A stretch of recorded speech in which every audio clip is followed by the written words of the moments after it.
In the bus, Leonid saw eyes the color of melted milk and was lost. The hair of their owner was of the same shade. Proper facial features and a welcoming smile completed the image. Once he glanced, the young man couldn't look away anymore, admiring the quiet beauty. The girl, feeling the intense attention, looked up, blushed, turned away, and became embarrassed. Gathering courage, Leonid struck up a conversation with the stranger, then walked her home, and a few months later, he proposed to Taya. Soon, they were married, and then their son Andrei was born. They lived together with Leonid's mother, Madame Alla, and all was well until they met Taya's casual acquaintance one day. Natalia asked to visit and stayed till the evening, pouring out her soul. She shared that she had been married to a drunkard, gave birth to a girl, but the baby was so weak she didn't live a month. After that, Natalia divorced and moved to a small town where her sister had already settled, and now she had found a job in the capital and rented a room. Everyone sympathized with her greatly and invited her to visit again. From that day, Natalia became a frequent guest in Leonid's family. Over time, she found common ground with his mother when she bought her a pool membership and started going with her for company. After a while, she began choosing times when Taya was not at home for her visits. And one day, being alone, she told the man that he was too trusting. Meanwhile, his wife was deceiving him and he was raising another man's son. Leonid didn't believe it, but heard the assurance that she had learned this from Taya herself. That same evening, a confrontation happened. The woman was shocked by the accusations and denied everything, which only made the husband more furious, demanding the truth. "I trusted you so much, I thought you were the best, how could you cheat on me all this time? What are you talking about? I love you. So much love that you had a child from another? Of course not, how could you think such a thing about me? I would never have thought if it weren't for kind people." "What people?" "Your friend told me everything. You shouldn't have confided. We never had such a conversation. Enough with the lies, I can't listen to this anymore." Leonid, turning around, rushed to the balcony, where he slid down the wall to the floor, clutching his head and, rocking back and forth, howled from despair, offense, and anger. Taya stood for a long time watching him, then approached the crib with the sleeping son. Holding him in her arms, she hesitated for a while. Finally, she turned around and walked away. Madame Alla doubted Natalia's words and tried to persuade Leonid not to act hastily, but to figure things out first. But he wouldn't listen to his mother, and to spite Taya, soon found solace in Natalia's arms. She began visiting more frequently and a couple of months later moved in permanently. Trying to please, she showed fervent activity, tidying up the apartment and simultaneously removing all traces of the former wife and child's presence. She rearranged furniture, changed curtains, bought knickknacks, and marked the territory with them, indicating her presence. Madame Alla did not object, watching all these transformations from the sidelines. She sympathized with her daughter-in-law, her heart ached for her grandson, but her son was more important, so she decided, let it be. Gradually, she met with Taya, who now lived in her own apartment received from the state after the orphanage. Helped with money, and tried to persuade her to reconcile. She even proposed to secretly conduct a paternity test from Leonid, which she would later show to her son. The woman indignantly refused, stating that she would do nothing. If her husband doesn't trust her, no test will convince him otherwise, and proving her innocence to a jealous man, she considers an insult to herself. And we don't need such a father, right, Andrei? The woman hugged the baby, as if trying to emphasize in his warmth the strength to overcome the terrible injustice. If he has abandoned you, why should we impose ourselves? You know, I believe you, the mother-in-law encouraged. But what can I do, he doesn't even want to listen to me. Natalia agitates the wound every time and incites, and Leonid is so stubborn, he will never admit he is wrong. I don't understand what I did to her, I helped as much as I could, felt sorry for her, how could she make this up? Maybe you should call her, talk to her, she was a mother herself, she should feel sorry for the child. No, I won't degrade myself, if he believed her and not me, it means he never loved me at all. Oh, my dear, you are so proud. And yet, your happiness and Andre's too is at stake. It's not the time for pride. It's okay, we'll be happy without him. Thank you, Madame Alla, for your support. You're always welcome, come whenever you want.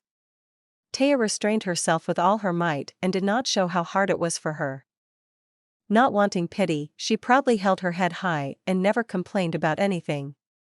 Meanwhile, Natalia began persuading Leonid to divorce. He hesitated, as if still hoping for something, but after 6 months, he gave in. In court, he cited, at Natalia's insistence, his wife's infidelity and the birth of a child from another man as the reason. Taya did not deny anything and did not want to file for alimony.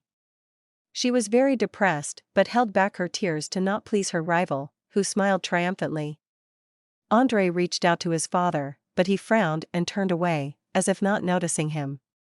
Waiting a few more months, during which the homewrecker was doubly caring and considerate to Leonid and his mother, she began to talk about marriage. But the man was not eager to formalize the relationship. Natalia turned to Madame Alla, who responded that the son decides everything himself, and nothing in the passport really matters. The only necessity would be in case of pregnancy. And they had problems with that. Natalia even visited Kolomenskoye Park several times and sat on the famous maiden stone, which helps infertile women. But there was no result. Learning by chance that Madame Alla was seeing her grandson, she threw an ugly scandal. "Do you want to destroy everything I've created?" she shrieked. "Leonid, tell her, why are you silent? You do want to be with me, don't you?" "I do," he answered. "Then what's the problem? Why is she running to that cheat? What does she want, for you to raise another man's child?" "That's still unknown," Madame Alla voiced. "What?" She admitted it herself. Even too ashamed to sue for alimony. "And you, why are you silent? Maybe you felt sorry for her too," the scandalmonger turned to the man. "I didn't feel sorry for anything." "Then there's no need to give hope. Don't you dare both of you see her." Natalia couldn't calm down for a long time, boiling with anger. Leonid, observing this, was unpleasantly surprised. Taya had never behaved in such a way. Realizing she had overdone it, Natalia became affectionate in the evening, trying to melt the man's discontent. "Let's forget it. I was a bit too hot-headed. We don't yell in our family. I'm sorry, I just worry about you and I'm afraid to lose you. How about we go to my sister's for barbecue this weekend? She'll heat the sauna. You'll meet her and her boyfriend. It'll distract us from all these troubles. Please." "Okay, we'll see." Purr. Natalia snuggled under Leonid's arm, burning and tickling him with hot lips. Natalia's sister Zhanna had a small house with a sauna and a couple of garden beds. She worked at a local law firm, and the boyfriend turned out to be a bald, middle-aged man. Mr. Seaman was Zhanna's boss, whom she had taken from his family. Now she was proud of her catch and enjoyed the role of the firm's mistress. "Don't be shy, Natalia is a resourceful woman, you won't be lost with her," the boyfriend coached Leonid, tipsy and relaxed after the sauna. And Zhanna, sitting closer on the other side, began to confide how her sister was oppressed at work and not allowed to advance in her career. She was stuck in an administrative position, all because she lacked a city registration. She's even afraid to get pregnant because of this. They don't feel secure in such relationships. If you would register her, then get married, everything might work out. I'm not against it. Natalia, don't worry, everything will be fine, the man promised his satisfied girlfriend, drunk from an unusually large amount of alcohol. Back home, Madame Alla sharply opposed these intentions. "Do you know what registration in a non-privatized apartment means? It's the right to it." "Let's privatize it, Zhanna will help," Natalia chimed in. "No way, as long as I'm alive, everything stays as is." "And why are you getting him drunk, that's the question. If you had serious and kind intentions, would you really be spiking his drinks? Look at him, so crumpled and disheveled, I've never seen him like this until you came along." Are you out of your mind? Madame Alla then reasoned with Leonid. Your son is registered here, I won't deprive him of his home, he's already been wronged by fate, and I advise you not to even dream of something like that. And what if he's not the son at all? Fear God, what nonsense are you repeating? He looks like you, look here, I took a photo. Madame Alla handed over the phone. Reluctantly, he looked, recognized familiar features, and as the puffy face gradually became clearer, he smiled, as if in response to the carefree smile of the baby. Mom, give them some money, just don't say I gave it, or Taya won't take it. I'll do everything right, don't worry, and you, stop going to your sisters, they drink there, they'll confuse you too. Getting so drunk isn't right, and these trips won't end well. Now Natalia went to her sisters alone, at first occasionally, then every weekend, spending from Friday evening until Monday there. She justified it by saying she loves the sauna and wants to spend time with her sister. Leonid picked her up early in the morning from the train by car, fed her breakfast at home, then drove her to work. What kind of family is this? Madame Alla wondered. Why does she leave so often and for so long? She misses her sister, Leonid replied. And I've noticed you keep your finances separate. Does she buy anything herself? Mom, Natalia earns so little, she can only afford cosmetics. Is that what she tells you?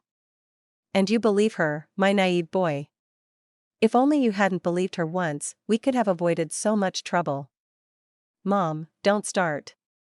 Maybe I'm not happy either, but what's done is done. And now I have a new family. It's always hard at first, but things will settle down over time. And she's not that bad. Unique, yes. She just needs to get used to us. Just bear with it a little. Oh, Leonid, I don't like all this. It's as if she lives here like a lodger, just taking advantage of us. What are you talking about? Everything is fine. Let's do some renovation. I've saved up some money, got a good bonus too. We can save on hiring workers. We'll do what we can ourselves. But Natalia didn't approve of their plan. When called to buy building materials, she stated, "It's not my apartment, so why should I bother? You, the owners, do it yourself. Call your grandson for help." Leonid and Madame Alla did everything together, though it was not easy. Natalia demonstratively left when they were busy with the renovation, either to walk or to visit the same sister. Her tenderness and playfulness had long since vanished. The trips to the pool stopped. She no longer took care of herself, only condescended to Leonid and talked dryly with his mother. Leonid became silent and thoughtful. Often went somewhere. One day, Taya told Madame Alla that she saw him near her house when she and Andrei were going to the playground. The man stealthily followed them, then, standing behind a bush for a long time, watched the grown baby. The little one tried to keep up with the older playing children. He fell but didn't cry, and with his mother's help, he got up. Taya didn't know what to do, so she pretended not to notice the stranger's presence. Only occasionally, turning away, she discreetly wiped away uninvited tears. One day, returning from work, Leonid saw Natalia packing her bags. "What's going on here?" The man was surprised. "I'm leaving you." "Where?" "To another man." "You know, I'm actually glad about that." "Why is that?" She was offended. "Was it so bad with me?" "No, not bad. But family life isn't just about that. And it turns out, I don't love you." "See that, he says he doesn't love me. What a jerk. I just wasted my time on you. There's nothing to take from you anyway." "And you wanted to?" "It's none of your business what I wanted. You were just a temporary transitional option. I just needed somewhere to live without paying for an apartment. And all this time I was looking for a better candidate. I don't envy him, you might find someone better later. You should be envious. I'm pregnant, but not by you. And I'm marrying a wealthy man. Stay in your lousy apartment, I'll have something better now." "Are you sure it's his?" Suddenly he doubted. "Wasn't it with your help?" Why not? You destroyed my life, now it's my turn. Just try it. He'll rip your head off, and I'll help. What are you thinking? You're weak. I just mentioned the child in passing. And you believed it right away. What kind of man are you? Couldn't even protect your wife. Abandoned your son as soon as a skirt appeared nearby. So sit there and keep quiet now. You snake, how do you even dare to exist? And how foolish of me to believe this lie. Leonid grabbed his head. Taya will thank me yet. Because she'll find someone better. And your son will hate you for leaving him. Natalia picked up her bags. Goodbye. And she left, slamming the door. Mom, what have I done? Exchanged the dearest people for a lying, mercenary woman. Leonid complained to Madame Alla, who soon arrived. There's no forgiveness for me. I'll never forgive myself, let alone Taya. Well, you've made a mess of things. Madame Alla didn't know whether to be sad for her son or to welcome the changes. In the end, she decided it was all for the best. Let's calm down first, and then think about how to move forward. Madame Alla told Taya all the news, watching her reaction. And Taya froze, fell silent for a long time, lost in her thoughts. During this time, the grandmother had time to play with her grandson and put him to bed. So what have you decided? She sat down next to her daughter-in-law. I don't know, the woman replied slowly. Maybe reconcile? After all, Andrei shouldn't be left without a father. But if Natalia hadn't said anything, would he ever have acknowledged his son? What are you talking about? He acknowledged him a long time ago, and even told me that he still loves him. No matter whose child he is. He's been sending money all this time, trying to spend time with both of you. And he has a phone full of your photos. I can't forgive him for betrayal. And you don't have to. Just don't drive him away, let him see you and Andrei. And listen to your heart, it will tell you what to do. If he doesn't mean anything to you, let him just be a father to your little one. And get back together, I'll be happy, because you're all family to me. And you're family to me, I have no one else. Thank you, my dear. Madame Alla hugged her daughter-in-law and cried. Following her, Taya also gave in to her feelings, burying her face in the woman's shoulder. 5 years passed. On the eve of the new year, Leonid approached the house with a Christmas tree and bags full of presents when a woman blocked his way, whom he didn't immediately recognize as Natalia. She had changed for the worse. Hello. Long time no see, she sang cheerfully, with forced cheerfulness. Oh, it's you? And I missed you. She ran her finger along Leonid's cheek. Will you invite me in? What about your husband? He stuffed himself with pears, made up with his wife, and kicked me out. And the child? No child. I got rid of him then. You got what you deserved. Are you gloating? No, I'm stating the fact. So, shall we go? Where? To your place. How's Mom? Mom's fine. But you're not coming to me. Why not? God forbid I end up near you again. And there's also my family there. Taya, Andrei, and Catherine. And I won't let you near them even with a 10-foot pole. Did she forgive you? What a fool. Not a fool, but a saint. And I love her very much. For forgiving what can't be forgiven. For giving me children. For with her, I'm the happiest person in the world. Leonid carefully bypassed Natalia and, without looking back, hurried to where his loved ones were waiting for him. Waiting for him. Waiting for him.